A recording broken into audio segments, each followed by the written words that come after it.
주신 말씀을 통해서 너의 가는 길에 복이 있으리라 라는 제목으로 함께 말씀을 나누겠습니다. 오늘은 대강절 두 번째 주일입니다. 예수님의 다시 오심을 기다리는 절기이고, 그리고 예수님께서 다시 오셨을 때에 우리가 부끄럽지 아니하는 모습으로 주님 앞에 설 수 있도록 겸비하는 기간이 바로 이 대강절 기간입니다. 겸비하다는 뜻은 무릎을 꿇다, 그리고 겸손히 엎드린다라는 뜻을 가지고 있지요. 여러분, 예수님이 다시 오셨을 때에 정말 부끄럽지 않은 모습으로 맞이할 수 있는 저와 여러분이 되시기를 주님의 이름으로 축원합니다. 지난 11월 20일 오후 5시에 서울광장에서 서울시장의 주관으로 2023년도 성탄트리 점등식이 있었습니다. 이 점등식에서 많은 분들이 참여를 해가지고 또 온 나라의 평화를 기원하는 그러한 시간을 가졌지요. 문제가 생겼어요. 무슨 문제가 생겼냐면 성탄트리 꼭대기에 있는 빨간 십자가가 달렸다는 것이 문제가 되었습니다. 그래서 그 십자가가 보기 싫다, 철거하라, 서울시에 민원을 넣는 사람들이 많이 있다고 합니다. 그 사람들의 주장은 모든 시민이 어우러지는 서울광장에 특정 종교를 홍보하는 장식이 있어야 되겠느냐라는 거예요. 그래서 성탄 트리는 괜찮지만 성탄 그 십자가는 빼라, 이와 같이 주장을 한다고 합니다. 성탄절을 그냥 예수님 없이 보내겠다는 그런 마음이 있는 거예요. 최근 중고등학생 377명을 대상으로 크리스마스 하면 가장 먼저 떠오르는 것이 무엇입니까? 라는 질문을 해보았습니다. 그랬더니 그 중에 30%, 29.9%가 뭐라고 대답했느냐? 산타클로스입니다. 그러니까 성탄절 하면은 가장 먼저 생각나는 것이 뭐냐? 산타클로스 할아버지가 생각이 난다는 거예요. 그리고 두 번째 뭐가 많았느냐? 크리스마스 선물이라고 대답을 했습니다. 성탄 선물이라는 것이죠. 14%가 대답을 했습니다. 정작 성탄의 주인공인 예수님하고 대답한 학생은 7%밖에 되지 않았습니다. 요즘은 크리스마스를 하지도 않습니다. 성탄절이라 하지 않습니다. 그냥 엑스마스라고 하죠. 이 엑스라는 것은 크리스토스의 첫 글자인데 교회 다니지 않는 사람들은 이 엑스를 잘 모릅니다. 크리스토스야 이렇게 대답하지 못합니다. 몰라. 곧 무슨 날이냐? 성탄절의 본질은 온데간데 없고 무슨 날인지 모르는 미지수의 X라는 거예요. 그래서 쉬는 날, 노는 날, 파티하는 날, 데이트하는 날로 그렇게 보내겠다라는 것이 바로 성탄절, 요즘 성탄절이 되고 말았습니다. 이런 형상은 예수님께서 탄생하셨을 때도 그랬어요. 그러니까 요즘에만 그러는 것이 아니라 예전에부터 그래 왔어요. 요한복음 1장 9절 10절 말씀해 보십시오. 같이 한번 읽어볼게요. 참빛 곧 세상에 와서 각 사람에게 비추는 빛이 있었나니 그가 세상에 계셨으며 세상은 그로 말미암아 지은 바 되었으되 세상이 그를 알지 못하였고 자기 땅에 오매 자기 백성이 영접하지 아니하였습니다. 빛이 되어서 오셨는데 세상 사람들이 알았어요, 몰랐어요? 알지 못했어요. 자기 백성이 영접하지도 않았어요. 그런데 그때도 그랬지만 지금도 그렇다는 거예요. 알지 못하고 예수님의 다시 오심을 기다리지도 않고 관심도 없어요. 그냥 즐기는 날, 그냥 행복하게 가족들과 외식하는 날로 그렇게 여기고 있는 절기가 되고 말았습니다. 예수님은 그때도 환영받지 못했지만 지금도 환영받지 못하고 있는 것 같습니다. 우리 성도들은 성탄의 의미를 분명히 알고 성탄의 복을 누렸으면 좋겠습니다. 오늘 말씀에는 그 복을 누린 성도들의 모습이 기록되어 있어요. 이번 대강절을 통해서 우리도 하나님이 복 주시기에 합당한 성도가 되기를 소망했으면 좋겠습니다. 느헤미야 11장은 당시 예루살렘에 거주하는 사람들 그 이름들이 기록이 되어 있습니다. 당시 예루살렘은 유다 멸망 이후에 폐허가 되어 있었어요. 느헤미야의 동생이 말했던 것처럼 잿더미와 같은 곳이 바로 예루살렘이었습니다. 그러니 누구도 살기 싫어하는 곳이 예루살렘이었어요. 보리 생활을 귀환했던 사람들이 느헤미야와 함께 성벽을 수축하긴 했지만 그 안에 있는 것들은 폐허이기 때문에 사람이 살기 어려운 곳이었어요. 그래서 백성들은 예루살렘 성 안에 들어가 사는 것을 싫어했습니다. 할 수 없이 당시 지도자들은 자원하는 사람들을 모집을 하죠. 그런데 자원을 안 하니까 어떻게 하느냐? 제비를 뽑아요. 그만큼 예루살렘 성 안에 살기를 싫어했던 거예요. 그렇게 해서 자원하는 사람들과 강제로 제비를 뽑힌 사람들을 그 폐허 속에서 살게 합니다. 의무적으로. 그런데 나중에요. 예루살렘이 수도로 회복을 하면서 그들은 역사의 그리고 사회의 중심인이 됩니다. 복을 받게 되죠. 반면에 좋은 곳을 찾아 떠났던 사람들은 역사와 사회의 주변인으로 바뀌게 됩니다. 이것이 바로 참된 하나님께서 주시는 복이에요. 세상은 성탄의 의미를 알지 못하고 그냥 즐기려고만 하지만 우리가 세상 사람들과 다르게 성탄의 의미를 기억하고 그것을 되새기며 마라나타의 신앙을 회복할 때에 주님께서 허락하시는 참된 복을 누리게 될 줄 믿습니다. 여러분, 여기에서 우리가 알 수 있는 게 뭐냐면 화려한 곳을 찾으면 점차 그늘진 인생이 된다는 거예요.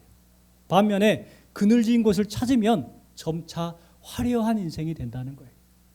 그들이 억지로든 자원하든 그 힘든 예루살렘 성 안에 살아야 했습니다. 그러나 그 일이 나중에는 큰 복으로 다가왔다는 거예요. 오늘 말씀에 보면 하나님께서 축복하시는 성도가 어떤 성도인지를 잘 보여주는 말씀이 기록되어 있어요. 어떤 성도가 복을 받을까? 가장 먼저는 앞서서 수고하는 성도입니다. 앞서서 수고하는 성도가 하나님의 복을 받아요. 1절 말씀해 보세요. 백성의 지도자들은 예루살렘에 거주하였고 그 남은 백성은 제비 뽑아 10분의 1은 거룩한 성 예루살렘에 거주하게 하고, 이렇게 기록되어 있습니다. 가장 먼저 누가 예루살렘에 거주하게 했느냐? 백성의 지도자들이라는 거예요. 백성의 지도자들이 자원해서 예루살렘 성에 거하겠습니다. 이랬습니다. 말씀드렸듯이 지금에야 예루살렘 참 좋은 곳이죠. 왜냐하면 이스라엘의 중심 아닙니까? 그런데 당시에는 아니었다니까요. 당시에는 폐허 땅이었어요. 그렇기 때문에 그곳에 살기 다 싫어했습니다. 그런데 지도자들이 그 폐허 속에 살겠다는 거예요. 그들은 지도자들이었고 권력자들이었습니다. 부유한 사람들이었습니다. 그러니 얼마든지 편한 곳에서, 좋은 곳에서 살 수 있었어요. 그런데 그들은 예루살렘에 거주합니다. 하나님은 이와 같이 앞서서 자원하는 사람을 축복하시는 거예요. 리더가 앞서서 헌신하는 교회가 희망이 있잖아요. 리더가 뒷짐지고 저 멀리서 구경하고 이래라 저래라 하면 그 교회는 희망이 없어요. 리더가 앞장서서 솔선수범 보이고 먼저 앞서서 헌신하는 교회가 진정 희망이 있는 교회인 거예요. 여러분, 교회 안에서 중직 자리, 그 자리는 높은 자리가 아니에요. 중직 자리는 많이 섬기는 자리예요. 착각하지 마세요. 섬김을 받는 자리가 결코 아니에요. 교회에서 직분은요, 더 많이 섬기라고 주는 거예요. 여러분, 교회 리더가 누굽니까? 목사가 리더입니까? 장로가 리더입니까? 아니에요. 많이 섬기는 사람이 리더가 되는 거예요. 이걸 꼭 기억하시기 바랍니다. 교회는 보스가 필요한 것이 아니에요. 교회는 리더가 필요한 것이에요. 보스는요, 위에서 군림합니다. 그러나 리더는 함께합니다. 보스는 상명하복이라고 명령합니다. 그러나 리더는 그들 속에 섞여 함께 일을 이루어 나가는 거예요. 그런데 한국 사회의 못된 적폐가 교회 안에 들어오면서 보스가 되려고 하는 교회 지도자들이 많아졌어요. 그래가지고 성도들을 명령합니다. 위계질서를 강조하고 내 말을 안 들으면 하나님의 말씀을 안 듣는 것처럼 그렇게 폭언을 하는 교회 지도자들도 있지요. 그런 교회는 얼마 못 가요. 하나님께서는 먼저 섬기려는 성도가 많은 공동체를 축복해 주시는 거예요. 우리는 여기에서 성탄의 의미를 생각해 보아야 합니다. 여러분, 예수님께서 이 땅에 오신 목적이 뭐예요? 예수님께서 이 땅에 오셔서 보수가 되려고 오셨습니까? 예수님께서 이 땅 가운데 명령하러 오셨어요? 섬김 받으러 오셨습니까? 아니잖아요. 예수님께서 여러분이 잘 아시듯이 왜 오셨어요? 바로 섬김과 희생을 위해 오셨던 거예요. 마가복음 10장 45절 말씀, 인자가 온 것은 뭐하러 왔어요? 섬김을 받으려 함이 아니라 도리어 섬기려 하고 섬기려 오신 거예요. 자기 목숨을 많은 사람의 대속물로 주려 함이지라. 예수님께서는 이 땅 가운데 보스로 오신 분이 아니에요. 리더로 오신 거예요. 예수님은 그와 같이 섬김과 대속을 통해서 이 땅 가운데 구원의 문을 열어주셨습니다. 우리는 예수님처럼 섬기는 삶, 헌신의 삶을 살아가야 될 줄 믿습니다. 여러분, 앞서서 수고하는 성도, 앞서서 헌신하는 성도, 앞서서 희생할 수 있는 성도, 그 성도가 저와 여러분이 되기를 소망합니다. 그리함을 통해서 저와 여러분이 예수님을 닮은 리더들이 되시기를 주님의 이름으로 축복합니다. 두 번째는요, 어떤 사람을 하나님께서 복을 주시느냐? 하나님의 뜻을 인정하는 성도예요. 하나님의 뜻을 인정하는 성도. 1절 말씀에 보면 백성의 지도자들은 예루살렘에 거주하였고 그 남은 백성은 뭘 뽑아요? 제비 뽑아 10분의 1은 거룩한 성 예루살렘에 거주하게 하고 10분의 9는 다른 성읍에 거주하게 하였으며. 여러분, 여기에서 운 좋은 사람들이 누굴까요? 제비 뽑힌 사람들이 운 좋은 사람일까요? 제비 안 뽑힌 사람들이 운 좋은 사람들일까요? 그렇죠. 살기 싫은 곳이에요. 제비 뽑히면 그 힘든 예루살렘에서 이제 집을 지어야 되고 자기네들 뭐 돈 주는 것도 아니잖아요. 그러니까 자기가 벌어서 건축해서 그 마을들을 이루어 나가야 되는 거예요. 그러니 얼마나 힘들겠어요. 그러니까 10분의 1 제비 뽑힌 사람들은 재수 없는 사람들인 거예요. 안 뽑힌 10분의 9는 어떤 사람들인 거예요? 세상을 말로 말하면 운 좋은 사람들인 거예요. 제비 뽑힌 사람들이 무슨 생각을 할 수 있을까요? 왜 나한테? 그런데 제비 뽑힌 사람들은 그렇게 하지 않았어요. 원망하지 않았어요. 그것이 하나님의 뜻이라는 것을 인정하고 예루살렘 성전 안에 들어가서 거주하기 시작합니다. 여러분, 이것은 매우 중요합니다. 이것이 하나님의 뜻이라는 것을 인정하는 것은 기쁨이 있어요. 자원해서 감격하며 그 일을 감당하지만 억지로 하게 되면 시간이 지루하고 힘든 거예요. 모든 일들이 짜증나는 거예요. 개인적인 일을 말씀드려서 죄송한데 잠깐만 예를 들어서 말씀드리겠습니다. 제가 포항에서 이제 군대 훈련을 받아요. 그리고 이제 드디어 실무 부대를 배정을 받는데 컴퓨터 추첨으로 받는 거예요. 당시에 이제 저희가 근무했던 그 부대는 포항하고 김포하고 백령도, 제주도가 있었어요. 그러면 어디가 제일 좋을까요? 제주도가 제일 좋고 그 다음에는 포항, 김포가 인기가 좋았어요. 그리고 제일 인기가 안 좋은 곳이 어디였을까요? 유교단인 백령도. 거기가 제일 인기가 없었어요. 거기 가면 죽는 줄 알았어요. 그런데 이제 드디어 추천을 합니다. 누구 해병 포항, 누구 해병 김포, 누구 해병 제주도. 와, 누구 해병 김포, 포항, 김포, 포항, 김포, 포항, 제주도, 김포, 포항, 제주도 하다가 백령도 나왔는데 누구였을까요? 네, 제가 나왔어요.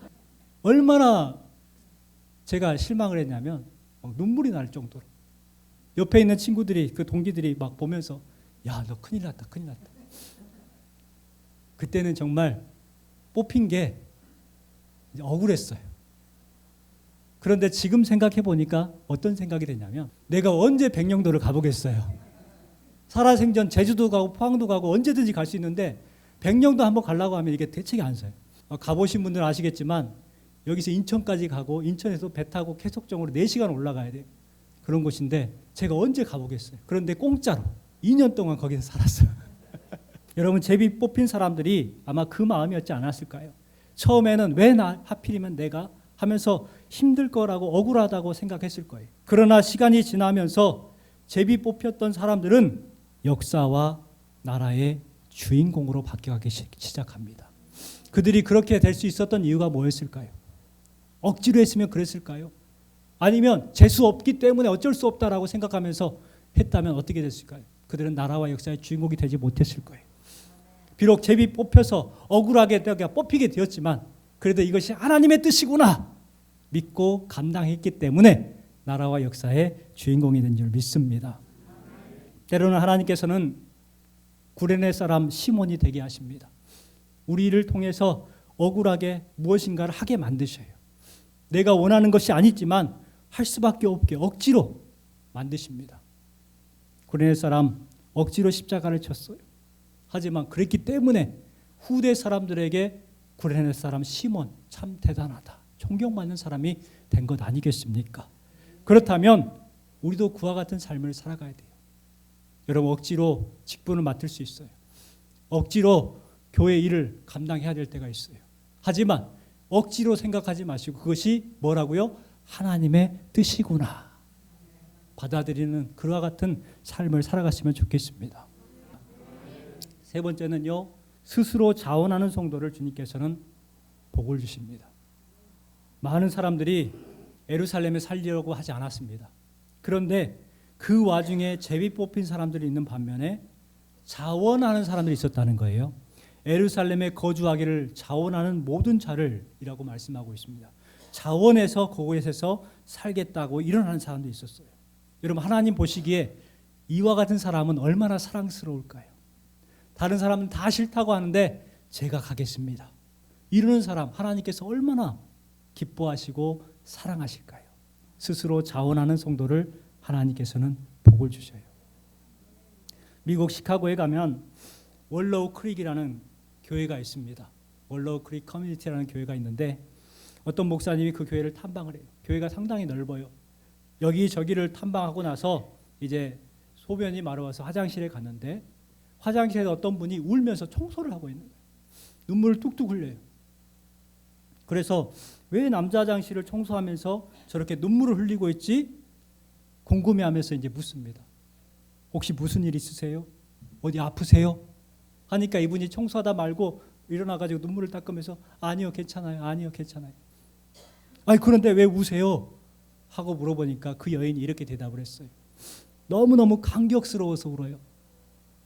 성도들이 영변 보는 이곳을 내가 청소할 수 있다는 게 너무너무 감격스러워서 눈물을 흘리고 있는 거예요. 여러분, 대단하지 않으세요? 대단합니다. 화장실 청소 다 안 하려고 하잖아요. 냄새나고 더럽고 왠지 꺼림직하고. 그런데 이분은 뭐라고요?